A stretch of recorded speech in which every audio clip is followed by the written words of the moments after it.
भाई देखो ମୁଁ ଗୋଟେ ଦୋକାନ ପିପିଲିରେ ଖାଇବାକୁ ଆସିଥିଲି। ପିପିଲି ଡେଲ୍ଟା ଛକ village in restaurant Swastik pharma medicine ଦୋକାନ ସାଇଡରେ ଦୋକାନଟିର ନାଁ ହେଉଛି ଭାଇ ଦେଖନ୍ତୁ ପଢ଼ନ୍ତୁ MKD ଓଲଟା ଦେଖାଯାଉଥିବ। ଭାଇମାନେ ଆମ ଦୋକାନରେ ଅଛନ୍ତି ଭାଇ ତାଙ୍କ ସର୍ଭିସ୍ କହୁଛନ୍ତି ଏମିତିଆ ଭାଇ ମୁଁ ଖାଇବାକୁ ମାଗିଲି ମୋତେ ବିରିୟାନୀ ନାହିଁ।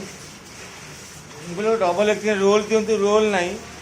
ଚାଉମିନ ଗୋଟେ ପ୍ଲେଟ୍ ତା ବି ନାହିଁ। ଚିକେନ ପକୋଡ଼ା ନାହିଁ। ଇଏ ଯେଉଁ ଭାଇ ଜଣ ବସିଛନ୍ତି ଆଜ୍ଞା ଦେଖନ୍ତୁ ଆଜ୍ଞା ତାଙ୍କ ମୁହଁ ଲୁଚୁଛନ୍ତି। ଭାଇ ଯଦି ତୁମେ ଲୋକକୁ ନ ଦେଇପାର କାହିଁ ତୁମେ ଦୋକାନ ଖୋଲିବ? ଇଏ ଗୋଟେ ଏଡ଼େ ବଡ଼ ଲୋକ ଭାଇ ଏବେ ବି ରାତିରେ ଶୋଇଲା। ହଁ ନା ଆମେ ଛୋଟ ଲୋକ ସେ କଥା କହୁନୁ ଭାଇ ଶୁଣନ୍ତୁ ଆପଣମାନେ ଭାଇମାନେ ଦେଖନ୍ତୁ ଇଏ ଲୋକଟି ଏବେ ବି ଶୋଇଲା ବେଳେ ଖଟରେ ମୁତୁଛି।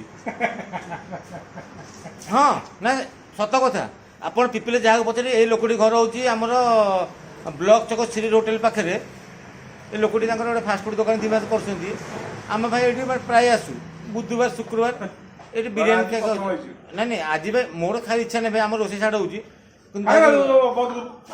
ଭାଷା ପକଉଛି ଭାଇ ଏଇ ଲୋକ ଦେଖନ୍ତୁ କ'ଣ ବନ୍ଦ କ'ଣ ଦଉନ ଖାଇବାକୁ ଦଉନା